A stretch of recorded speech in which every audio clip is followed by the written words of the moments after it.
자, 제가 서민 파퓰리즘 15조를 발표하니까요. 이 내용에 대해 뭐 몇 가지 이야기들이 있어요. 좀 무지한 자들. 저는 이념을 논할 수준이 되지 못하면서 어디서 주워 들은 이야기를 가지고 함부로 논하는 자들에 대해서 별로 좋게 생각하지 않습니다. 공부를, 이념을 논하려면요. 자, 치열하게 좀 하고 논해야 된다 생각합니다. 세상이 그렇게 막 누가 이야기하는 거 몇 마디 주워 듣고 이념을 논하는 거, 대한민국의 많은 사람들이 그렇게 남들을 이념적으로 규정하는데요. 저는 매우 잘못된 부분이 있다고 봅니다.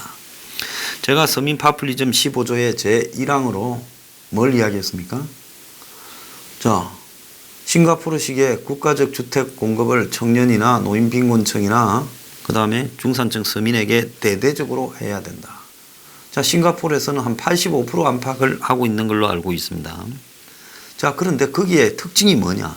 싱가포르의 주택층이 완전 주택을 제대로 이 싱가포르 국민들이 원하는 수준으로 지어서 싸게 짓는, 그리고 디자인을 잘하는 이런 부분에 탁월한 능력을 가지고 있다는 겁니다. 가성비가 엄청 좋게 짓는다는 거죠. 그래서 싱가포르 가신 분들은 보면 곳곳에 그런 아파트들이 솟아 있는 걸 볼 겁니다. 물론 어떤 사람들은 한국이 이미 이제 젊은 사람들이 애들을 안 놓으니까 저출산으로 해서 집값이 나중에 떨어질 거다. 그럼 그때가 올 때까지 국가가 아무것도 하지 말라는 겁니까? 자, 집값이 떨어진다고 해서 과연 없는 사람들이 그러면 그때는 집을 이렇게 막 차지할 수 있게 됩니까? 아닙니다. 저출산이 되고 집이 남아도라도요, 오래된 집들이 문제지 새 집들은 여전히 비쌀 거고, 그래서 저출산이 눈에 띄는 식으로 인구가 확확 줄어드는 게 아니라 수십 년에 걸쳐서 진행이 되고 있다는 겁니다. 일본 보세요. 저출산이 지금 된 지가 20년이 지나도요, 집값이 많이 떨어졌습니다만 그건 투기 때문에 올랐다가 그 거품이 빠진 거고, 집값이 저출산이 20년 진행돼도 확 떨어집니까? 투기 거품이 꺼진 뒤로는 집값이 떨어지지 않고 거의 그대로예요.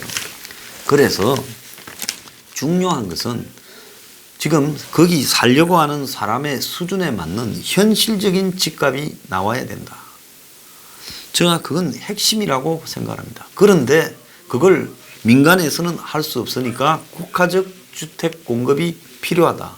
그리고 그 국가적 주택 공급이라는 것은 국가가 아주 가성비가 좋은 싼 가격으로, 또 집값에 달을 가지고 있지 않고 일부만 가지고 있더라도 집을 한 집값의 20%만 소유하면 집을 자기 수준에 맞는 집을 주고, 그 다음에 나머지는 거의 저리로 0%대의 저리로 30년, 40년을 통해 자기가 벌어서 갚게 해가면 된다.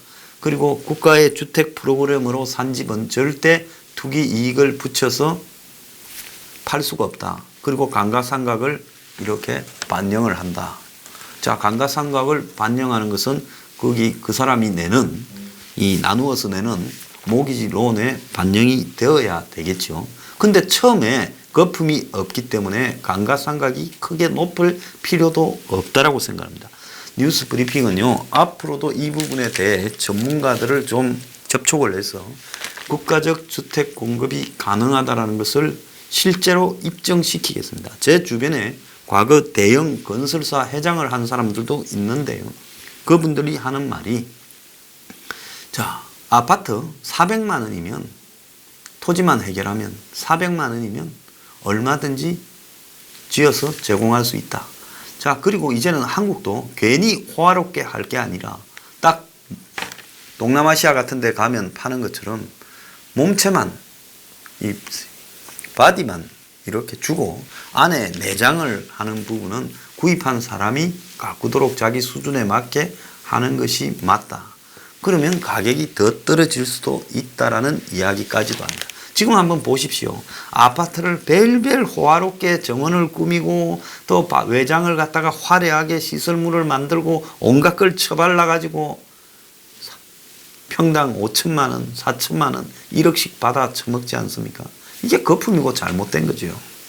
자, 그런데 오늘 아침 신문에 보면 첫 내집 장만이 평균 43.3세다.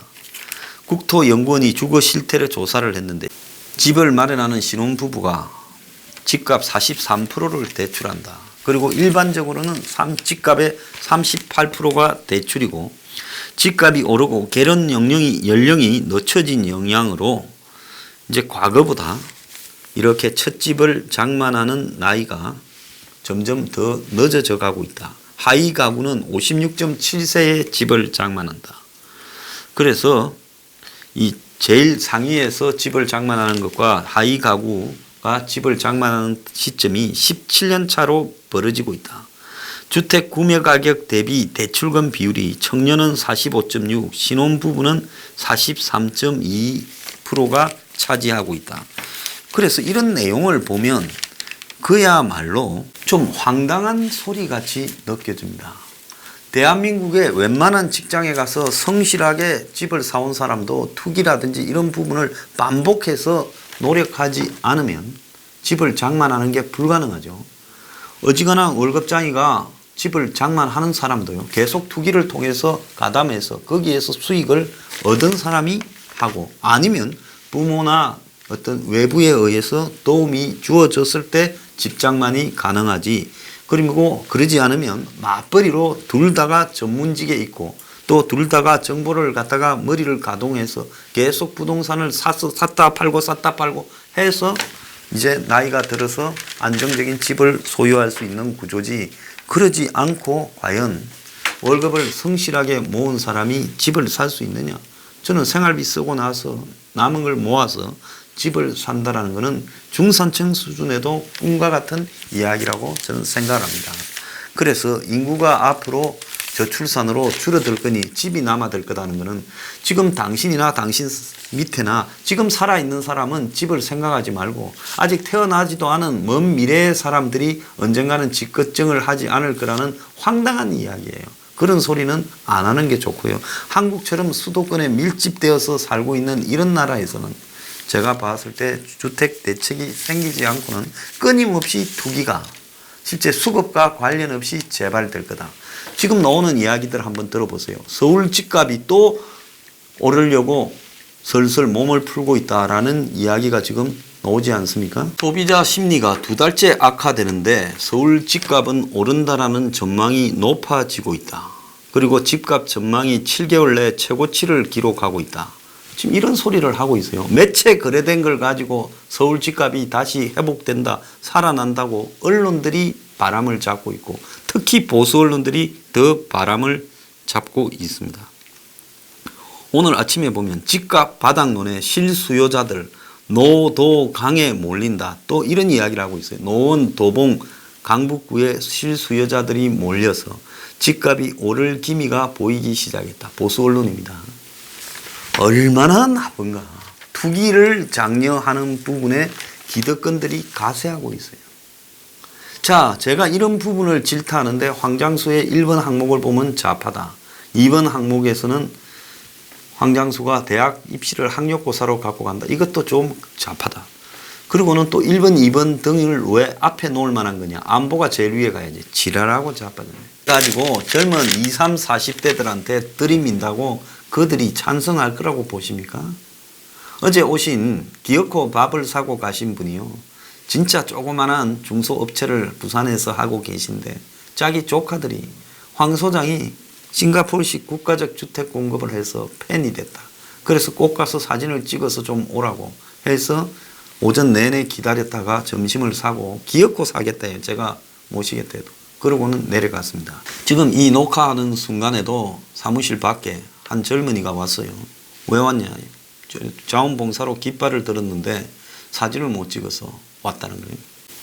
지금도 이 오후 녹화하고 있는데 오늘 아침부터 부산에서 지난번에 저희 시위 때 올라왔던 젊은 청년이 사진을 못 찍었다고 지금 앞에 이 사무실에서 직원과 이야기를 하고 있습니다.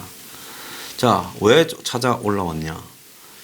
적어도 뉴스 브리핑에서 하는 이야기 중에 청년이 입장에서 공감하는 부분이 있다. 물론 다 공감하는 건 아니고 집회에 대해서도 장단점이 있었지만은 적어도 공감하는 부분이 있어서 왔다. 자, 점점 앵그리 블루 집회에 젊은 사람들의 참가가 늘어날 거라고 저는 생각합니다. 자, 자, 그들을 위해서 말을 하는 사람은 좌우 정치권에서 앵그리 블루밖에 없다. 그래서 그들이 서민 파퓰리즘 15조를 지지했을 때 자신의 삶이 열린다고 생각해서 동의할 거다라고 저는 그렇게 보고 있습니다. 그렇기 때문에 어설프게 무슨 서민 파퓰리즘 15조가 반은 무슨 좌파 거고 반은 우파 거고 어설프게 이념으로 재단하는 사람들을 저는 좀 꺼져줬으면 원해요. 당신들에게 재단 받으려고 발표하는 거 아닙니다. 그리고 이걸 가지고 이념 운운하는 부분에도 저는 이렇게 불쾌합니다. 이념이 밥 먹여주었습니까? 자, 그 이념을 가지고 끌고 다니면서 얼마나 많은 사람을 덩쳐먹었습니까?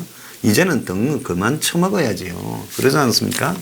자, 그러면서 자, 문재인 정권의 전직 한국경제학회장 3명이 CCD라고 하면 문정부의 경제정책이 가장 큰 리스크다. 법인세, 최저임금 인상, 주 52시간 근무로 경제 주름살만 생긴다.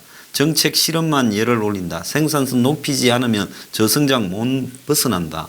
성향이 같은 사람 아니라 밉더라도 경제 잘하는 사람 곁에 둬야 된다. 이런 말을 해요.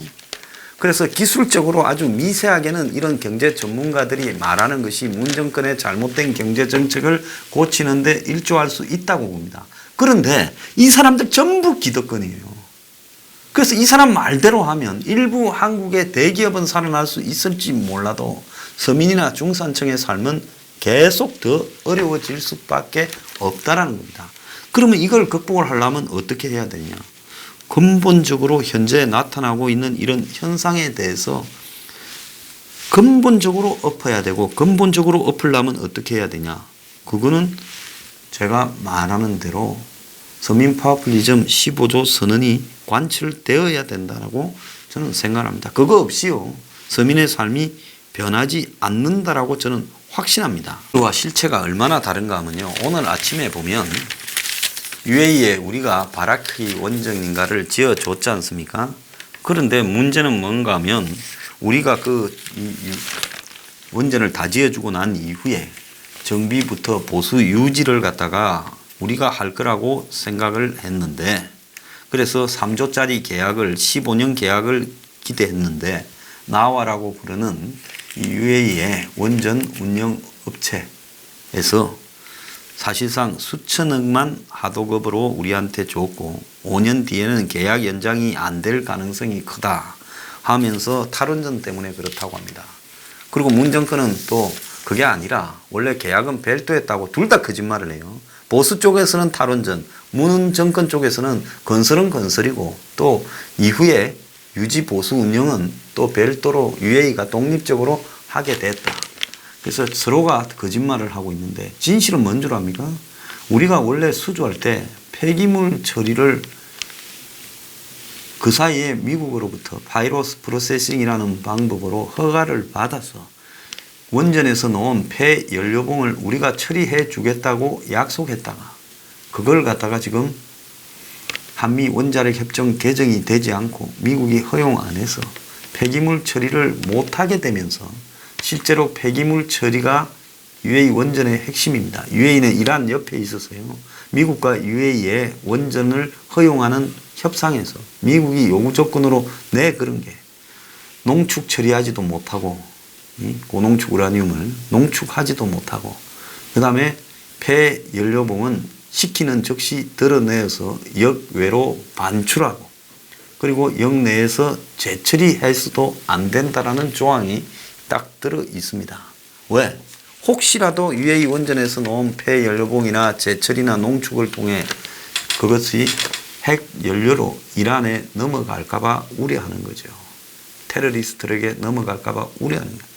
그렇기 때문에 처음부터 UAE는 폐기물 처리가 안 되는 상황이었는데도 불구하고 한국이 그것을 마치 미국하고 협상을 해서 우리가 한국으로 갖고 와서 재처리해서 처분할 것처럼 이야기를 했어요.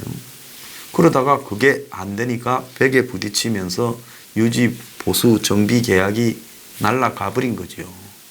UAE가 아마 기술을 익혀서 직접 하겠다고 기술 익힐 때까지만 한국 보고 해라는 겁니다. 그게 실제예요.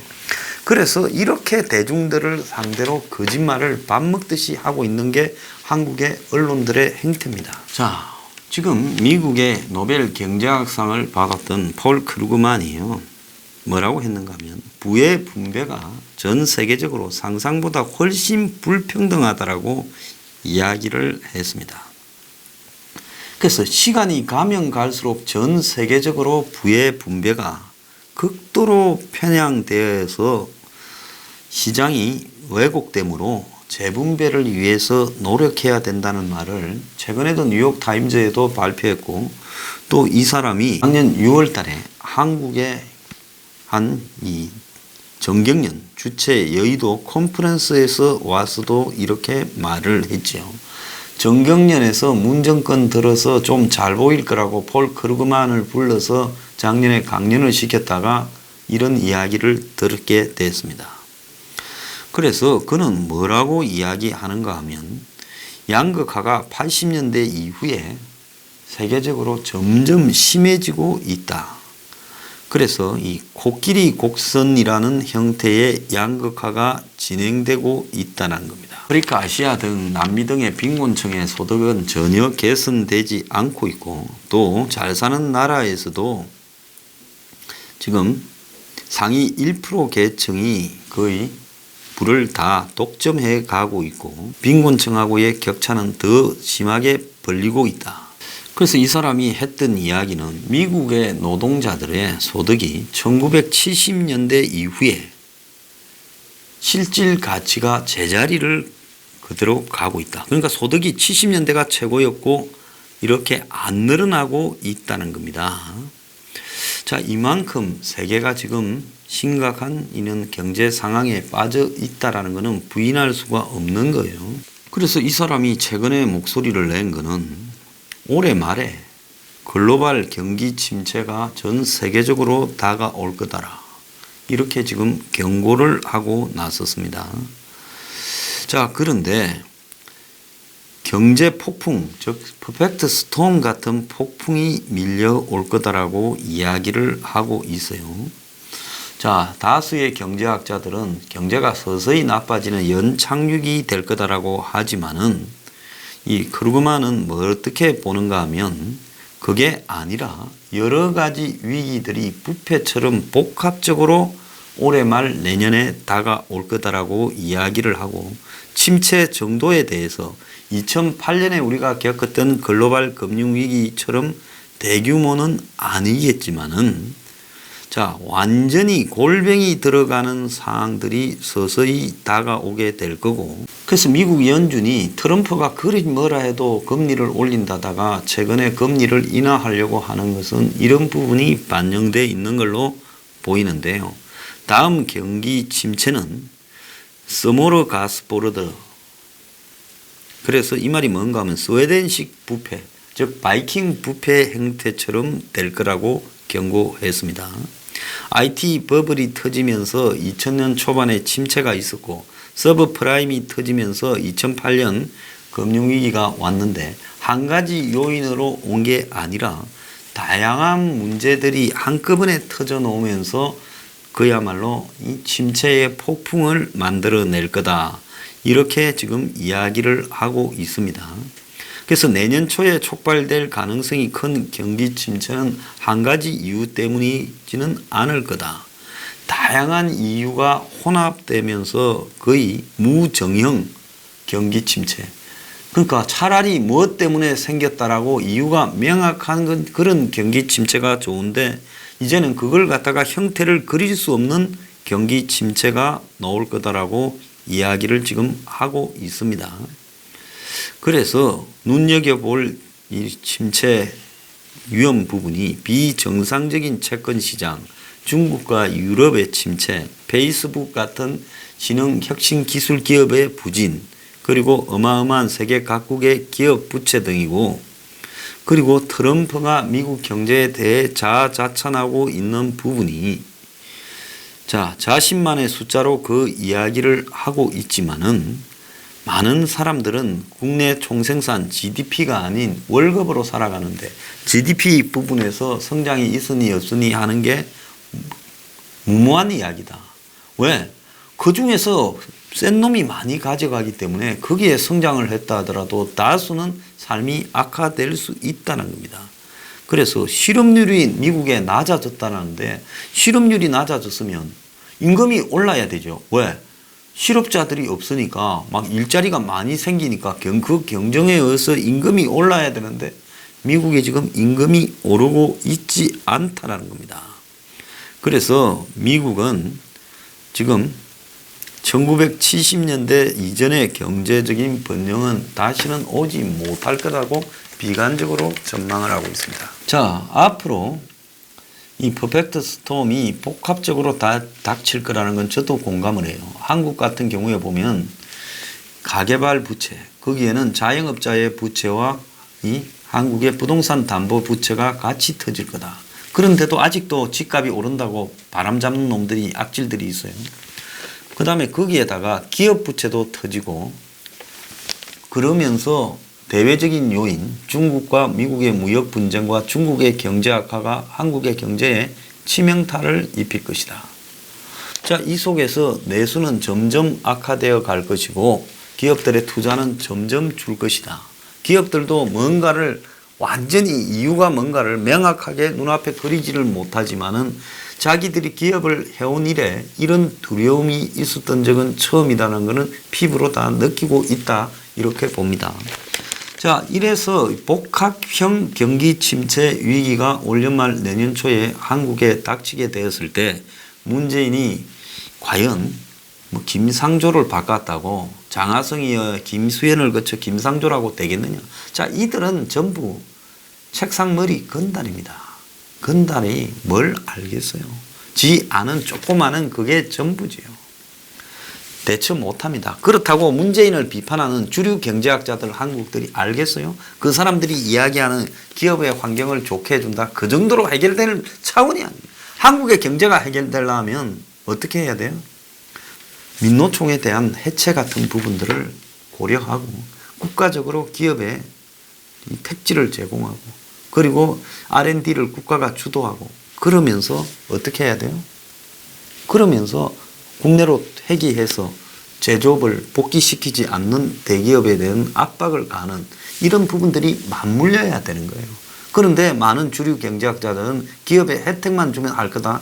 기업이 그런데 한국 상황만을 보고 그래, 그럼 몇 가지 규제 완화해 준다고 투자를 하고 고용을 늘리고 경제가 살아날까요? 그거는 그냥 아편으로 좀 수명 연장하자는 거예요. 본질적으로 한국 제조업이 한마디로 노동 생산성을 높이지 않으면 또 그리고 그런 기본적인 비용을 낮춘 상태에서 혁신을 하지 않으면 어려운 부분입니다. 자, 그래서 이게 국가 기업이 맞물려야 되고 장애 요인들이 제거돼야 되는 부분인데요. 이 과정까지 해서 서민들이 엄청 어려웁니다. 그러면 그 서민들한테 국가적 주택 공급이라는 과제들이라도 던져줘서 동참을 시켜야지. 그들로 보고 너네들이 겪는 고통은 감수하고 기업들에게는 이런 경제 방향 전환을 해주겠다 한다고 그게 국민적 동의를 얻을 수 있겠습니까? 그래서 이게 매우 시급하다. 자, 겨울이 오고 있는데 왕자의 게임처럼 겨울이 오고 있으면 한마디로 그 겨울에 서민들이 버틸 수 있도록 해줘야 된다. 그것이 전제라는 겁니다. 절대적으로 국가적 주택 공급이 필요한 순간이 다가오고 있습니다.